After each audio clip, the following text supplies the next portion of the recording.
Happy February 16th, 2021. My name is Christopher Saunders, and this is the Connecticut Sports Talent Show. We're going to talk all things talents in Connecticut. And on today's show, I'm pleased to have the right-handed pitcher for Staples, a part of the FCAC, Carter Kelsey. Kelsey, thanks so much for being able to come on, man. Of course. Thanks so much for having me. Man, I think first and foremost, before we get into the nitty-gritty, how are things with you and your family? I'm doing really well. Nothing, at least my immediate family and COVID, we haven't been lucky enough not to get it. Some people, my aunt, I think, and my uncle on that side of the family had it, but they're all fine. Lucky enough that we're all okay. So doing well.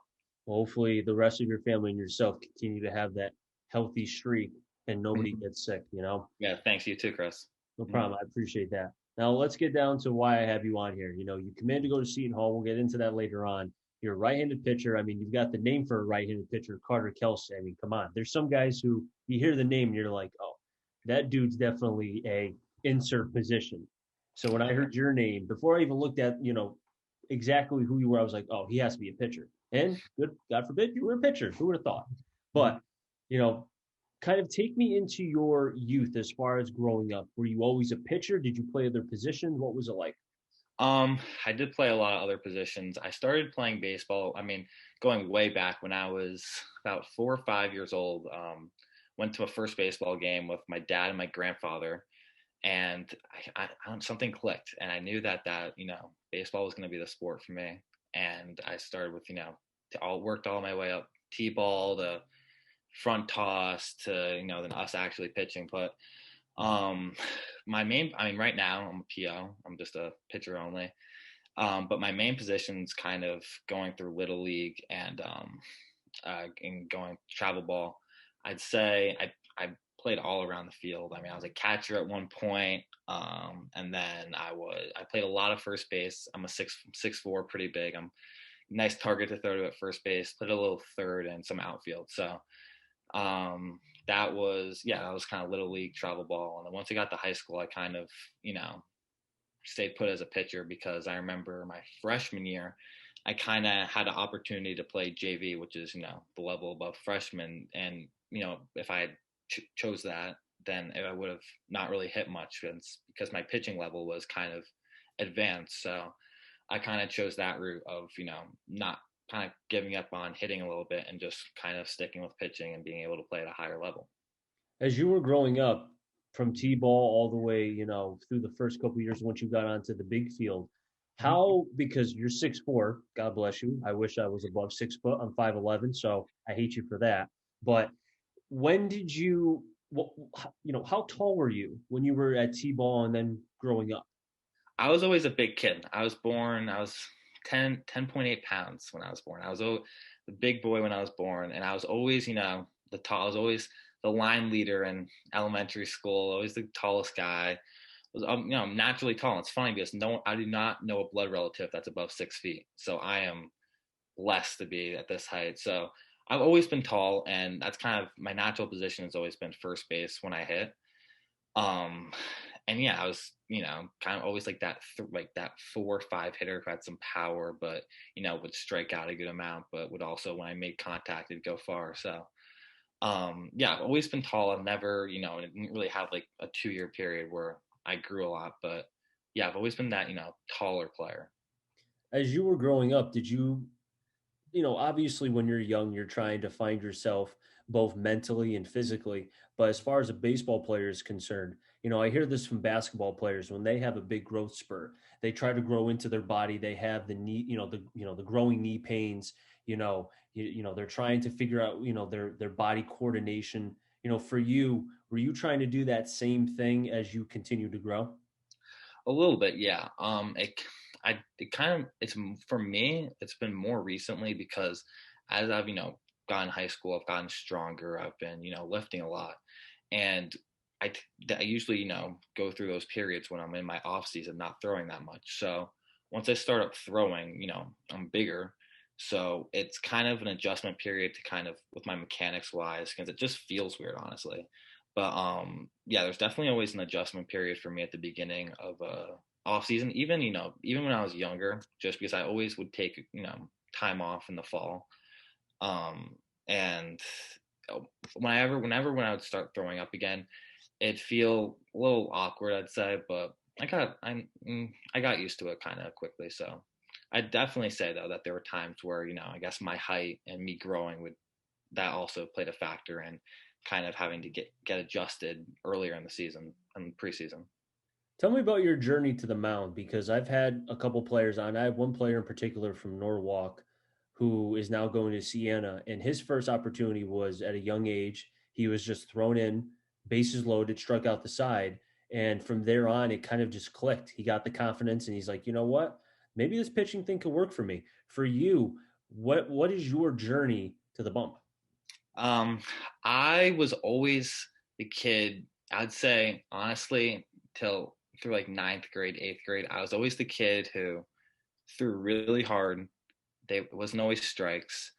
And I'd be, that kind of that inconsistent pitcher throughout elementary school, through middle school. I mean, they once had to take me out of a little league game because I hit two kids in a row and it was at a very high speed. And they were like, listen, like, it's just dangerous with you on the mound. So um, definitely maybe an unconventional journey, I'd say, because I was very inconsistent in my younger years. But as I kind of grew mentally as a stronger athlete, grew just kind of became more aware of my body, that kind of side of me started really diminishing. And now I feel like I'm a much more consistent, controlled pitcher. But I've always pitched. I've always been a pitcher. I'm tall. I think my velocity came with because I used to every single day backyard had to catch with my dad, and it would always be, long toss. We'd throw a lot, and sometimes I'd feel so bad for him. I mean, keep him out there for so long. It'd be getting dark. He wouldn't be able to see it. And with my, younger, fresher eyes, like, oh, I can see this perfectly. How can't you see this? So I think that came from always throwing when I was younger in the backyard every day, and I think that kind of just helped me gain, I guess, velocity, if you want to put it like that. And so I think I've always kind of been naturally a pitcher, but now I've kind of really find my craft.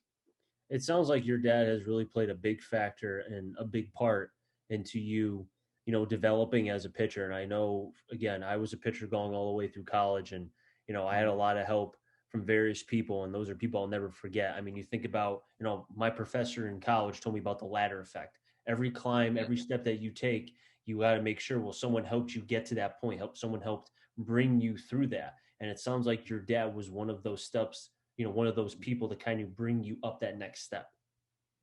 Yeah, 100%.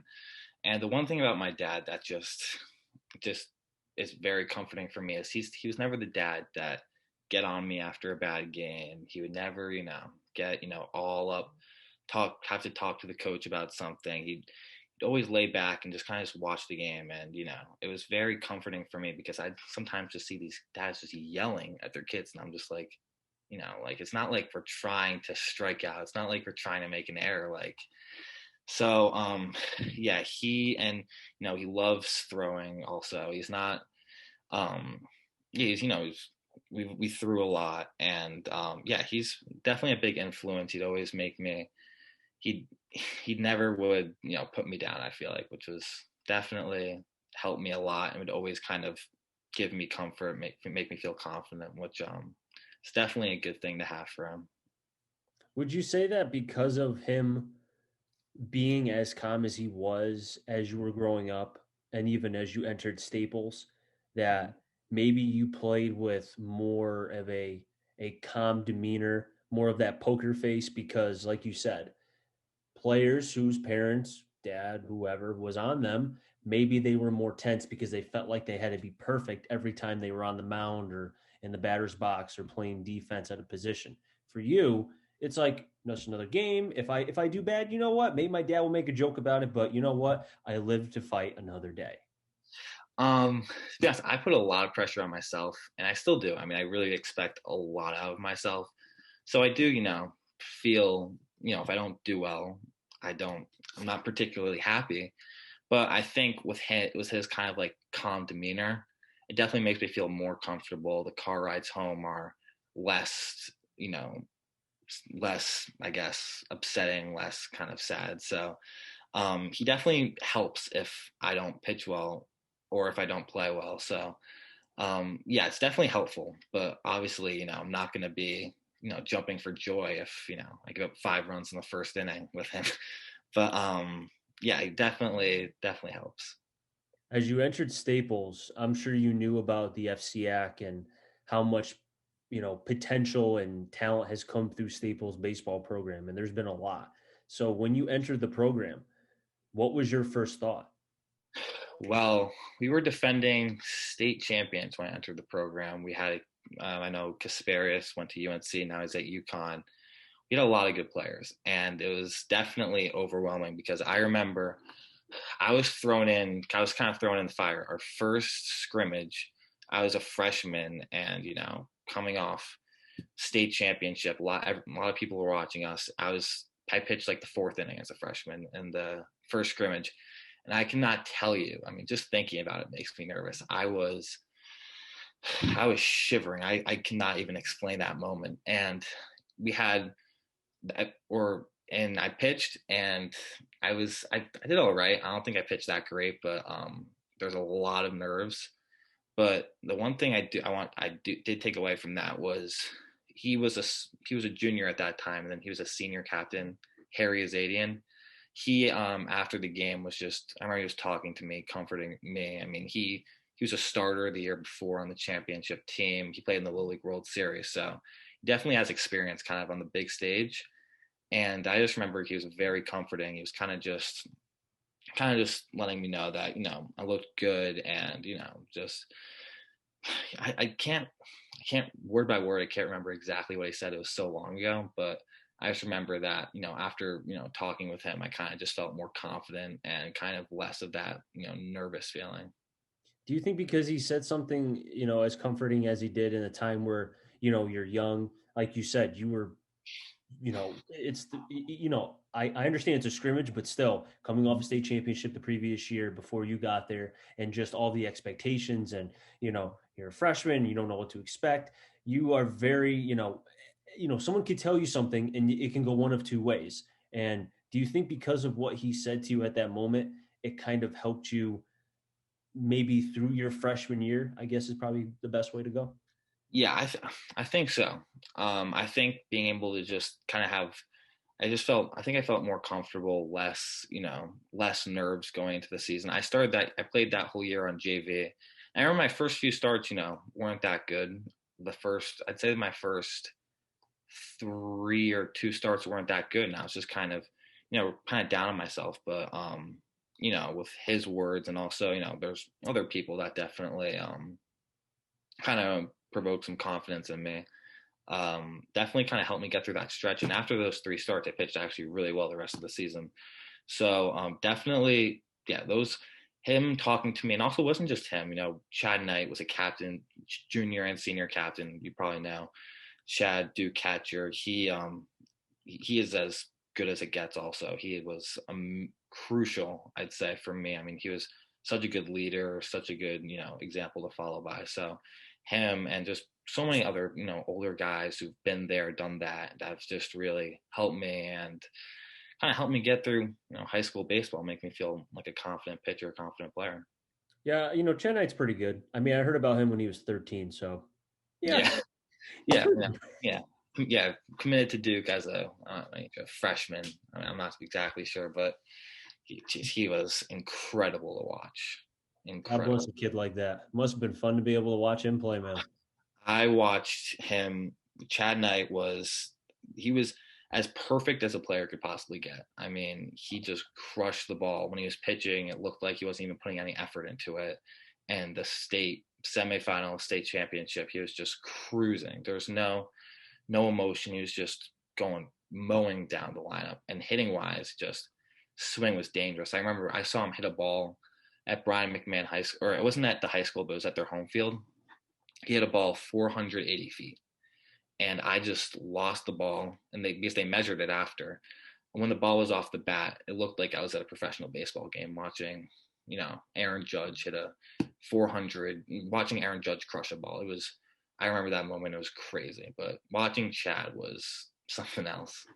There's certain players that, just look like they are just at a higher level and just, I guess it's fair to say, just more talented than, even at a young age. They're just better than the older players, and those are God given. I mean, LeBron James, I'm sure Mike Trout was the same way in New Jersey. Chad Yeah. Knight's another one, man. That's great to hear that you have that, to go back to, and you can tell your kids down the road, hey, Mhm. Chad Knight, however long he, as far as he gets in his career, this is what he did. And I saw him hit a ball 480, Yeah. 480 feet. I'll say this about quickly about Chad. The one thing that stood out most for me, I mean, obviously he was an amazing baseball player, but his leadership with that team, he made me, he made, there was a few sophomores on the team and a freshman. He just treated us, as if we were good pals with him. I mean, he was such a good leader. He never was, self-centered. He wasn't a selfish player. He's a team first guy. He was played through an injury, I remember, in the playoffs. I mean, he was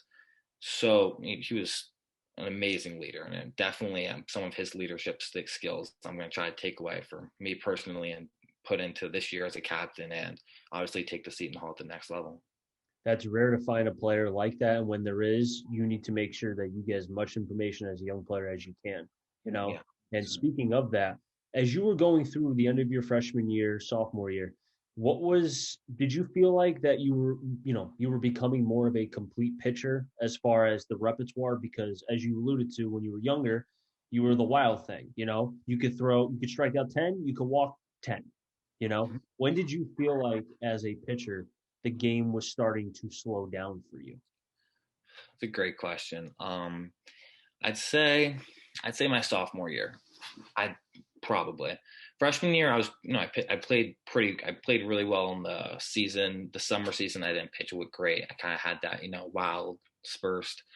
My sophomore year, my first start, where I didn't start the game, but I came in relief against Trumbull. I remember it was a scrimmage and I pitched terrible. I had that thing where I walked people and I just feeling pretty down because I remember I put in a lot of work in the off season and that was the result. So I was just really upset. I think after that, I mean, I had a 0 ERA for the regular season combined JV varsity my sophomore year. And kind of after that, I really locked in. I feel like that was kind of the turning point for me. In the summer, I pitched really well. And that was after that start, I'm not sure exactly what it is, but I just kind of clicked and I kind of just got focused up a little bit more. But yeah, and then that summer I pitched well. Then going to last year, 2020, the spring season, I was really excited. I felt amazing, and the off season, bullpens throwing. Fortunately, that season got canceled, and then this summer I pitched, really well. I think I had, for my travel team. So I'd say after that scrimmage sophomore year, I kind of something clicked, and I kind of got more focused. I'd say. Was it a mechanical adjustment that you made after that scrimmage? Because it sounds like whatever it was, you were able to fine tune, and then it was smooth sailing after that. Um, Probably because sometimes when I kind of was that wild thing pitcher, I would never think about mechanics. I'd get on the mound, I'd see the baseball, I'd get excited and just throw it. But I think I have a great pitching coach, Kevin Morton, and he's so good at fine tuning things for me. So I think I probably saw him right after that. I can't remember exactly, but I probably saw him after that game, and he just kind of simplifies things, and he's really good with kind of linear. If for me, it was like linear direction. So everything's kind of keeping me balanced and staying towards the plate rather than just kind of opening up a lot and just because it could go high, high and in or low and out. So that's really what he preaches a lot. And kind of when that kind of got to me and that clicked a little bit more because just saying be linear, kind of at the beginning it's not the easiest concept to get down, but as I kind of worked on it through my mechanics, through pitching, that kind of clicked with me more, and it kind of kept me more balanced, more calm pitching. So I'd say that kind of there's a lot of other things also that he's worked with me with, but that one thing I think was pretty big difference maker. It sounds awfully familiar, kind of like what the Rays did with Tyler Glasnow. I mean, I'm sure you know Tyler Glasnow. He Yep. was a top prospect with the Pirates, was a kid who sounds awfully kind of like you, man, could throw through a brick wall. I mean, I don't know your velocity, but I'm sure you throw pretty hard. Glasnow threw 100, but his fastball was straight and his command was pretty bad, but Mhm. went to Tampa and kind of like what your pitching coach did, they had him focus on one specific thing. They didn't feed him too much information, but they had him simplify. I think that's the word I was looking for. Be able to simplify it enough to be able to explain it well and have them and mainly in class now to to digest it. And it sounds like that's the same thing with you. Yeah, because everything there was, I kind of like going through little league, going through travel ball, so many different things from so many different coaches, and it was just so hard to kind of you put all of them together. But my pitching coach really kind of just a lot of these drills just really simplify everything, kind of um, just makes it for me like more easy to understand to implement when I'm actually pitching, rather than just saying all these things that I can't really put together. But he puts everything together really well, and it's funny because for me, in a bullpen, I could look amazing and pitch terrible in the game because I throw, really hard and have a lot of movement on my off speed. But if it's not for strikes, it's, doesn't matter. And the thing that he always tells me is, after I throw, a ball, let's say if I throw a good pitch to him, he's always like, um, you're not getting anyone out in here. So he's always kind of preaching how everything he teaches me is me to put in my, for me to put to use in game, where it really matters, because at the end of the day, it's, can you get guys out? No one cares how hard you throw. No one cares, you know, no one cares about anything else, but can you get guys out? And that's really what he preaches. And a lot of the stuff he, helps me with kind of goes along those lines. Would you say your sophomore year, or you mentioned how your junior year in the summer and so on, when did things, we talked about what clicked for you as a pitcher specifically, looking at how you go about hitters, inside, outside, front door, back door, elevating the fastball, burying the breaking ball, kind of stuff like that. When did you start to, I guess, go in with a game plan? Because, like you said, you just get the baseball, you know what? I'm just going to throw as hard as I can, see what can happen. But now as you get older, now it's okay. I need to come up with a game plan of how I'm going to go up against a Trumbull or a Ridgefield, just name the team. Yeah. Um, I'd say probably sophomore year I had that game plan, because that was after my first off season working with this coach. I mean, he going into the game, there was drills I'd work on kind of before the game that get my balance going, get my balance going, and there was things that I'd mentally think about that I used in game sophomore year that maybe I didn't use freshman year or kind of leading up to high school. So there was things I new things that I'd mentally think about sophomore year that my coach kind of gave me. And yeah, that's really when I started to have that game plan, like thinking about when I was pitching, like exactly what my body's going to be doing. Yeah, and I think, yeah, so that kind of happened sophomore year, and I worked with him through my junior year, and I only got stronger with my mechanics and kind of my level of thinking, and that's kind of led me to having a really successful summer this year, which led me to getting a few offers and being able to go to Seton Hall. Talk to me kind of about your repertoire. What are Mm-hmm. you throwing at hitters? Obviously main pitch fastball for me. I love throwing my fastball. Nothing more satisfying for me than getting a guy to swing at or guy swinging a little bit high at a fastball.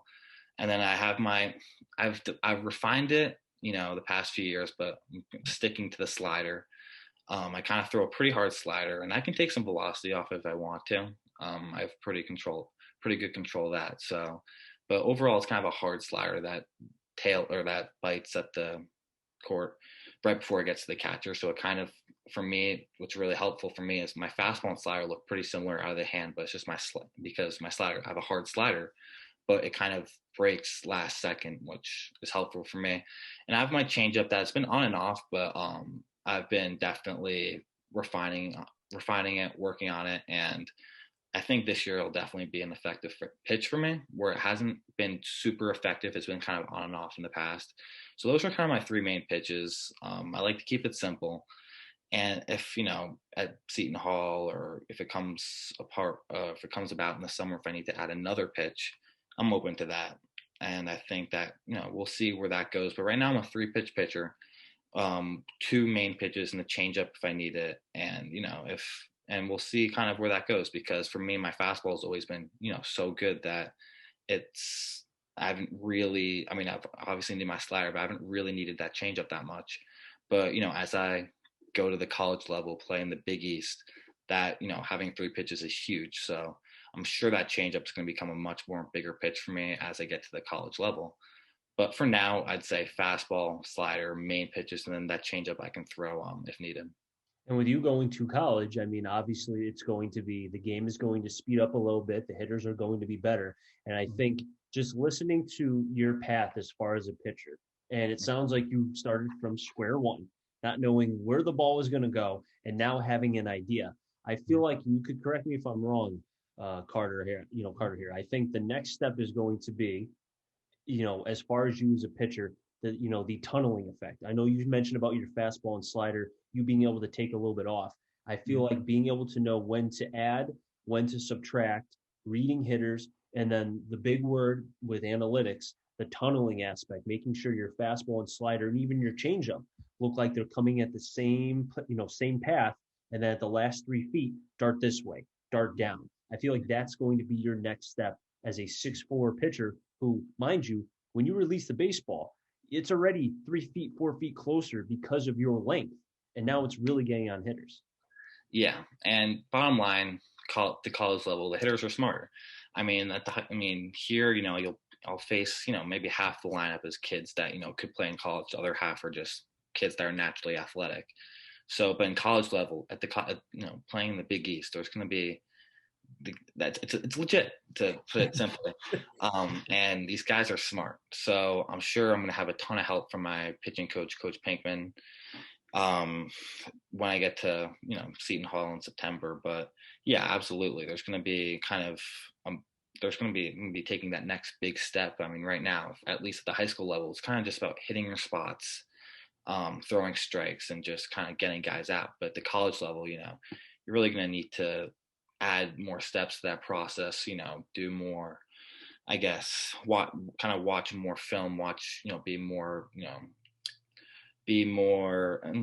more specific about what I'm really looking at for scouting other teams, I guess. So definitely there's more research that's going to be put in once I get to the college level, more access to, make myself a better pitcher and kind of better prepare myself for, upcoming games. So definitely this year, the focus is kind of just, hitting my spots, getting guys out. And as I kind of, once I get to Seton Hall in September, I'm sure there's going to be refined steps to that process. And as far as Seton Hall is concerned, what was the reasoning for? Because I'm sure you had a number of offers, and you don't have to get into the schools that offered you. But as far as Seton Hall itself, what was the reason? What made the interest become reality? Mhm. Absolutely. So yeah, so I had 2 other D1 offers and a few, and then talked to a lot of D3 schools as well. But Seton Hall, talked to Coach Shepard for the first time. I want to say almost about a year ago, maybe a little bit longer. And kind of just, I really did not know that much about Seton Hall. He kind of just explained the program to me really well. And after that, I did my research, play in the Big East, competitive, very, very competitive baseball, amazing program. I mean, consistent success from them, and also a brand new field that I went to this summer actually to look at, and it's top notch, amazing, amazing turf field there. And I kind of just stayed in touch with him. I'd always try to reach out to him, or he'd reach out to me every month or so, just kind of check in on me. And yeah, I stayed in contact with him throughout the summer and throughout the fall. And eventually, and I just, seeing Seton Hall, I was just really new. I felt, that this is a place I belong, not only with the baseball side, but academics. I'm very into sports management and business, and they provide a great program there as well. So, and it's not that far from home. I wanted to make sure in the college process that I'd be somewhere, somewhat close to home. That was one of the factors. I wouldn't say that would be the main factor, but that was definitely one of the factors. And I'm happy that, not too far from home if I ever need to, come and get something or do whatever. But, and then, yeah, once he offered me a roster spot, which was, I want to say mid December, I was, ecstatic. I was so excited because I knew this was the school that was right for me, not just, baseball wise, because obviously they've built an amazing reputation baseball wise, but academically. So I accepted the next day.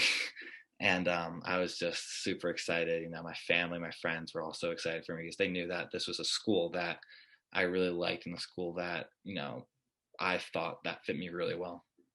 That's the most important part, is being able to look. And I think it's a very mature approach by you to not just look at the sports side and say, oh, I went there because of baseball and that's it. Mhm. Because, I always like to use the quote from Moneyball, where there was an old scout, there was an actor playing an old scout, and I'm sure you may know where I'm going with this. Mhm. And he said, doesn't matter if you're 10 or if you're 35, we are all too old to play the child's game. And at some point, there's going to come a point where your career will end. And I'm hoping it's not going to be for a long time. I hope you have a long career. But if you don't, if injury happens, you have the academic side. You mentioned the sports management, the business side.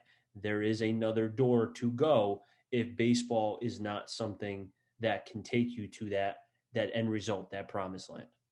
Yeah, absolutely. And I was because for me, I mean, it's just like there's and the harsh reality is not there's not a lot of kids that there's a very low percentage of college athletes that actually go on to the next level. And being able to have that backup plan, a school that I feel very confident that I can do something else if baseball doesn't ultimately work out. That was a huge factor for me. And kind of building off that just a little bit, I listened to this podcast the other day. One of my someone I do PT with recommended it, by I think his name's Ed Milet, if that sounds familiar. Mhm. And he was talking to a baseball program, and he was saying how and he regretted so much that he did not. I mean, he's a very successful businessman now. I think he's worth hundreds of millions, but he regrets it so much that he did not give 100% of what he had in college. He says he has nightmares about it. He only gave 95%, he said, but he did not give his full on effort, whether it was in the weight room or just diving, going all out for a play. He felt he kind of held himself short. And that kind of, because I was talking to my PT guy about, at the next, I'm not sure if I'll be able to play professionally or not. It's good to have, a plan. But he said, yeah, but at the same time, when you're in college, you're going to regret it so much. If you have the opportunity to play Division I baseball and, don't go full in, all in, then, you're going to have regrets about it. And he kind of sent me that podcast. And that really that was a very hard hitting podcast. It's called Fueling Your Fire by Ed Milet. So it's kind of for me at the same time. Well, I'm really going to focus a lot academically and making sure that if baseball doesn't work out, I'll have a plan. But for baseball, at least, I'm going to give 100%. My goal is not to have any regrets, and that's kind of my general goal. If I just want to be at peace with the work put in, because I obviously can't control the results, I can only put in so much work to get good results. But as long as kind of don't feel any regrets about the work put in or just the training put in, then I'll be at peace. I'll be happy. I don't doubt that you're not going to work hard. I think you're going to bust your butt and do everything possible. Just, again, to go back to when you were a kid all the way through, you would not be in the situation you are now if you did not care and want to put as much effort into being the pitcher that you are, because you could have very easily have just been another kid through hard, but just didn't have a path and didn't have that, you used the word that your pitching coach said, linear, staying straight. For you, it was making sure you kept your head right on the plan and didn't go to a different direction like some young men do because of not having that positive influence. And you've had that, Carter. But hey, we've just about run out of time. I really do appreciate you coming on and giving me, your time. I know you're, a busy young man with everything with school and such, but just kind of giving me an opportunity to see your career in the past, the present, and what the future, which I think will be very fruitful, as well as, like I said, in the future. Yeah, absolutely. Thanks so much, Chris. It's definitely fun, and I'm looking forward significantly to our season. I cannot wait for the spring season to start. Hopefully, we can get all of our games in. Hopefully, we have playoffs. But I'm just so excited to get back out there on the mound, and we have a real good team this year at Staples. So I'm just ecstatic and just kind of counting down the days until the first pitch. And I'm hoping you guys have an opportunity to be able to play in the spring, because last year the CIAC canceled the spring season because of COVID-19 when the pandemic was just starting to really ramp up in not a good way. So I'm hoping that at least you guys, even if you can't play a full schedule, just to even just get back on the field for a couple games and play your last few with the seniors and with the other teammates that you've had over the course of your years at Staples. Yeah, absolutely. Me too. Hopefully we can get everything in. Hey, keep in touch as well. I would love to be able to hear about your path as far as through Staples and so on. I'd love to hear about your journey. Yeah, absolutely. Yeah. Thank you so much. I really, really appreciate the opportunity to come on. No problem. That wrap things up here in the Connecticut Sports Talent Show. So until next time, stay safe. And remember, CT stands for Connecticut Talent. I'm on a journey to find them all. Have a good one, everybody. Enjoy the rest of your day.